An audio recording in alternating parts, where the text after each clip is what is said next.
Իդեալ համակարգը բացում է եվրոպական որակի եւ նրբագեղության դռները ձեր առաջ։ Հնարավորություն ընձեռելով ձեռք բերել եվրոպական արտադրողների լավագույն նմուշների նշված տեսականին մինչև 75% բացառիկ զեղչով։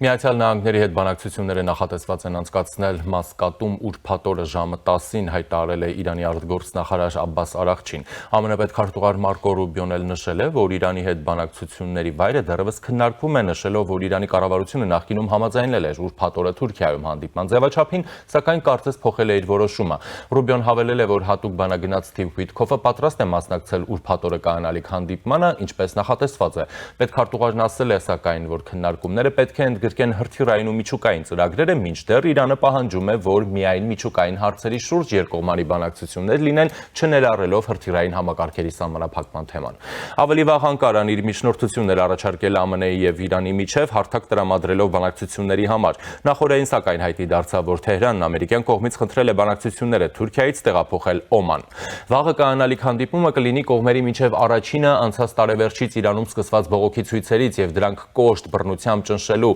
Իսլամական Հանրապետության փորձերից հետո, որոնց հետևանքով հազարավոր ցուցարարներ սպանվեցին։ Ի պատասխան Միացյալ Նահանգների նախագահը զգուշացրել էր, որ Վաշինգտոնը կարող է դիմել ռազմական միջամտության, տարածաշրջան ուղարկելով հավելյալ ուժեր ու ռազմանավեր։ ԱՄՆ նախագահի հատուկ բանագնաց Ուիթքոֆի եւ Իրանի արտգործնախարար Արաղչիի հանդիպման վայրը եւ օրակարգը փոխելու Թեհրանի որոշումը տեղի է ունենում ԱՄՆ սպառնալիքների ֆոնին, որ Իրանը պետք է բանակցությունների նստի միջուկային ծրագրի շուրջ։ Տարածաշրջանի երկրներն էլ մտավախություն ունենալով, որ լարվածությունը կարող է ավելի լայն պատերազմի վերածվել, կոչ են անում խնդիրը դիվանագիտական ճանապարհով լուծել ու ջանքեր գործադրում, որպեսզի կողմերը բանակցեն։ Թուրքիայի նախագահ Ռեջեփ Թայիփ Էրդողանն է հայտարարել, որ արտաքին միջամտությունը Իրանի ներքին գործերին լուրջ ռիսկեր կստեղծի ամբողջ տարածաշրջանի համար։ Էրդողանը ընդգծել է, որ Իրանի շուրջ վիճահարույց հարցերի, այդ թվում միջուկային խնդրի անընդունելի տարբերակը, ամենաընդունելի տարբերակը դիվանագիտական լուծումն է։ Եվ այժմ կզրուցեմ իրանագետ Արմեն Վարդանյանի հետ։ Բարև ձեզ։ Բարև ձեզ։ Պարոն Վարդանյան, եւ այսպես, հիմա մենք սպասում ենք գործարքի թե պատերազմի։ Կարծում եմ վերջո գործարքը ավելի տրամաբանական կլինի, քան պատերազմը։ Իրանը որովհետեւ բավականին թուլացել է այս վերջին իրադարձություններից հետո, բայց նաեւ ամբողջ խնդիրն այն է, որ այդ գործարքի այսինքն հավանականությունը ինչ որ առումով փոքրացնում է ամերիկյան եւ իսրայելական կողմերի առավելապաշտական պահանջները։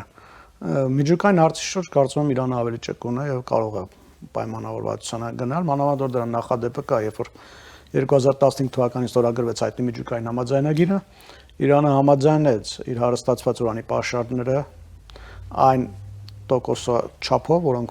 որոնցով կարող էր միջուկային զենք ստեղծել, դուրս բերել երկրից եւ տեղափոխվեց այն ժամանակ Ռուսաստան։ Դա Բարակ Օբամայի օրոք էր։ Դե հիմա էլ Ռուսաստանը հայտարարում է, որ էլի ուժի մեջ է, էլի ուժի մեջ է կարող է, բայց ամբողջ հարցն է, որ այս անգամ ավելի այլ հավելյալ պահանջներ են դնում Իրանի առջև, խոսքը ինչպես արդեն դուք հնչեցրեցիք, նաև վերաբերում է բալիստիկ համակարգերին, որտեղ ԱՄՆ-ն եւ Իսրայելը պնդում են, որ այդ բալիստիկ հրթիռները կարող են միջուկային մարտագրխիկներ իրենց վրա կրել եւ դրանով, այսպես ասեմ, լուրջ հարվածի տակ դնել Իսրայելի գոյությանը եւ պրոքսիներին ֆինանսավորումը եւ նաեւ պրոքսիների ֆինանսավորումը։ Մինչդեռ Իրանը ասում է, որ իր բալիստիկ եւ ընդհանրապես իր հրթիռային համակարգը, իր հրթիռային համալիրների շինարարությունը բանակցությունների ենթակա չէ եւ այս հարցում որևէ զիջում ինքը չի պատրաստվում գնալ։ Սա դժվարացնում է գործարքի հավանականությունը, չնայած էլ եմ նշում, որ Իրանը բավականին թուլացել է եւ ինքը հակված է գործարքի, բայց միայն միջուկային հարցով։ Իսկ եթե Միացյալ Նահանգները եւ Իսրայելը պնդում են այն երկու պայմանը եւս գործարք չի լինում։ Փաստորեն այո, որովհետեւ այս հարցում Իրանն էլ իր կարմիր գծերն ունի եւ այս հարցում երբեւե նույնիսկ ակնարկ չի արել, որ կարող է գնալ զիջման։ Տեսեք, միջուկային հարցով իրենք ասում են, որ մենք չենք ուզում միջուկային զենք ստեղծել, մենք պատրաստ ենք ժամանակ առ ժամանակ ակնարկներ անեն, որ պատրաստ են այդ հարստացված ուրանը դուրս բերել երկրից եւ այլն, բայց բալիստիկ հրթիռների եւ ընդհանրապես հրթիռային ծրագրի մասով իրենք երբեք այնպիսի հայտարարություններ չեն արել, որը որ որը որ հնարավորություն կտա մտածել, որ իրենք պատրաստ են այս հարցում զիջումների գնալ։ Նախորդ տեղեկությունները շատ այսպես իրարամերժ էին, հա, մեկ հանդիպում բանակցությունները ձախողվել են, չեն կանալու, մեկ կանալու են, տեղափոխվելու են ուրիշ երկիր, չեն տեղափոխվելու։ Իրանը ուրիշ տարածք է ուզում, չգիտեմ, ամերիկյան կողմը ասում է կհանդիպենք, հա, եթե պատրաստ եք եւ այլն։ Այսինքն նաեւ այս իրարամերժ տեղեկությունները ինչու են, այսինքն փորձում են խափանել իսկապես այս գործընթացը, որովհետեւ դժվար է այս իրավիճակում տարբերակել, թե հիմա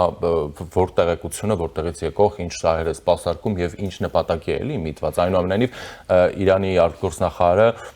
գրառում արեց, որ բանակցությունները այո կայանալու են, լինելու են Օմանում եւ ինչպես եւ նախատեսված էր։ Պետք է հաշվի առնենք մի բան, Իրանին պետք են այդ բանակցությունները, թեկուզ ժամանակ ձգելու նպատակով։ Այս բանը Իրան բավականին թույլատրել է եւ Իրանին ձեռ չի տալիս նոր պատերազմը Իսրայելի եւ Միացյալ Նահանգների հետ։ Մանավանդ այս ներքին խնդիրների այսքան խնդիրներից հետո, երբ որ պետությունը բավականին թույլատրել է, երբ որ տնտեսությունը կաթվածահար վիճակում է գտնվում եւ նոր պատերազմի գնալը այդքաններ իրեն շահերից չի բխում։ Բայց նաեւ պետք է հաշվի առնենք, որ նախորդ անգամ անցած տարի, երբ որ հարվածները տեղի ունեցան Իրանի նկատմամբ, 12-օրյա պատերազմը տեղի ունեցավ, այդ հարվածներից մի քանի օր առաջ էլի Մասկատում պետք է մի քանի օր հետո նախատեսվեցային Մասկատում բանակցություններ, բայց ամերիկյան իսրայելական կողմը, այսպես ասեմ, առաջանցավ եւ հարվածներ հասցրեց Իրանին։ Հենց որ չի բացառում, որ սա նաեւ կարող է տեղեկատվական առումով ինչ որ ծուղակ լինի, Իրանի թևերի տակ փափուկ բարձ դնեն եւ այս անգամ էլ հարվածեն, ինչպես որ նախորդ անգամ եղավ։ Իմիջիալից նախորդ անգամ էլ էլի շատ հետաքրքիր ինֆորմացիոն դաշտում, այսպես ասեմ, իրենք օպերացիա իրականացրին ամերիկա-իսրայելական կողմը։ Միջազգային մամուլում տեղեկատվություն տարածվեց, այսպես բազմաթիվ հեղինակավոր լրատվամիջոցներում, պարբերականներում, որ Թրամփի եւ Բենյամին Նեթանյահուի հարաբերությունները խիստ լարված են, որ կողմերը լուրջ տարաձայնություններ ունեն Իրանին հարվածելու մասով, նշվում էր, որ Նեթանյահուն ամեն կերպ փորձում է Թրամփին դրդել պատերազմի գնալ Իրանի դեմ, սակայն Թրամփը դեմ է դրան եւ այս առումով ինչ որ առումով բարձ դրեցին փափուկ Իրանի գլխի տակ, թևերի տակ եւ դրանից հետո հարվածներ այնուամենայնիվ հասցվեցին Իրանին։ Չի բացառում էլի, որ ինֆորմացիոն առումով ինչ որ օպերացիա հիմա իրագործեն, որովհետեւ իրոք տարբեր ինֆորմացիաները բավականին տարբեր տեղերից են գալիս, իրարամերժ, հակասական եւ շատ դժվար է զանազանել, որն է ճիշտ, որը սխալ, բանավանդ որ տեսնենք, որ այդ ինֆորմացիաները նաեւ շատ լուրջ լրատվական աղբյուրներից են գալիս, ասենք Axios-ը մի բան է ասում, M-ը մեկ բան, եւ շատ դժվար է այսպես տարբերակել որն է ճիշտ, որը սխալ։ Իսկ այս հարցում օրինակ Իրանի, այսպես ասենք, անմիջական դաշնակիցները ինչ որ բան կարող են անել, թե օրինակ Չինաստանը կամ Ռուսաստանը։ Տեսեք,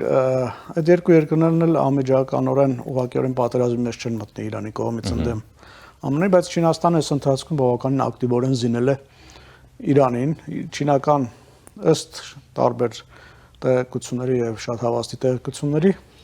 նախորդ տարի խոցված, ոչնչացված ռուսական հոփամակարգերին փոխարինելու են եկել նոր չինական հոփամակարգերը, որոնք բավականին լավ արդյունքներ են ցույց տալի։ Չինաստանից տեղեկություններ կան, որ օրական նույնիսկ մի քանի տասնյակ, այսպես ասեմ, ինքնաթիռների վայրեջքներ են կատարվում դեպի Թեհրան, որտեղ զենք եւ զինամթերք է փոխադրվում այդ երկրի։ Այդ առումով Չինաստանը բավականին ակտիվ ներգրավվածություն ունի, սպառազինություն է վաճառում Իրանին, որոշ չափով նաև Ռուսաստանի մասով տեղեկություններ կա, որ ռուսական կողմն էլ է Իրանին սպառազինություն վաճառում, իհարկե ոչ այն ծավալով ինչքան Չինաստանը, բայց այդ երկու երկրներին պետք է Իրանը որպես հակակշիռ ընդդեմ Միացյալ Նահանգների եւ ակտիվորեն, այսպես զինում են այդ երկրին Իրանին։ Բայց ելի եմ կրկնում, իրենք այսպես ուղղակի ներգրավվածություն պատերազմին ընդդեմ ԱՄՆ-ի չեն ունենա։ Շատ լավ, այնուամենայնիվ տարածաշրջանային երկրները, նաև որոնք այդ թվում եւ Թուրքիան եւ այլն, հա, շատ ակտիվ է այս մասով, առաջարկում էր իր հարթակը բանակցությունների համար եւ այլն։ Թուրքիան ակնհայտ է, որ ձեռնտու չի լինելու Իրանի վրա հարձակումները եւ այլն, մասնավորապես նաև հաշվի առնելով հենց Իսրայելի գործոնային հանգամանքը։ Իրանի ռեժիմի տապալումը կամ շատ ավելի թույլ Իրանը խանգարելու է Թուրքիային Իսրայելի հետ, այսպես ասած, հարաբերությունների։ Ոչ միայն Իսրայելի, քրդական հարցը չեկեք չմոռանանք։ Տեսեք, Իրանը, Թուրքիան շատ հարցերում դուրս տարաձայնություններ ունեն, բայց քրդական հարցում իրենք շատ համատեղ եւ սինխրոն են գործում, որովհետեւ Իրանում էլ կա մեծ քրդական բնակչություն, մինչև 5.5 միլիոն տարբեր տվյալներով,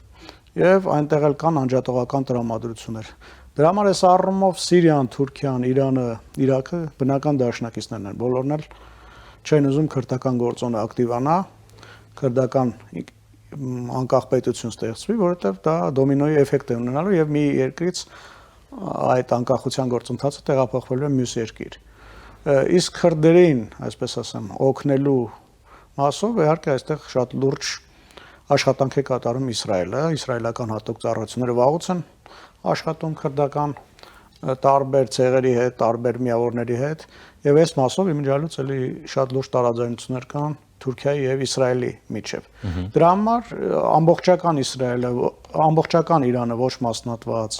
ուժեղ Իրանը բխում է Թուրքիայի շահերից։ Դրա համար Թուրքիան ամեն կերպ ջանքեր է գործադրում, որպեսզի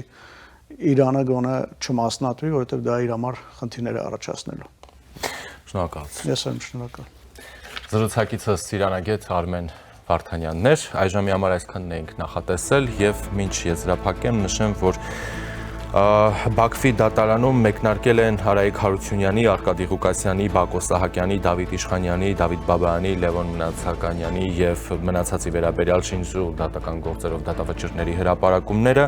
Արցախի նախկին նախագահ Արայիկ Հարությունյանը, Արցախի պաշտպանության բանակի նախկին ղեկավար Լևոն Մնացականյանը դատապարտվել են ցմահ ազատազրկման։ Մնացեք առաջինի հետ, ես Ժիրայր Ոսկերն եմ։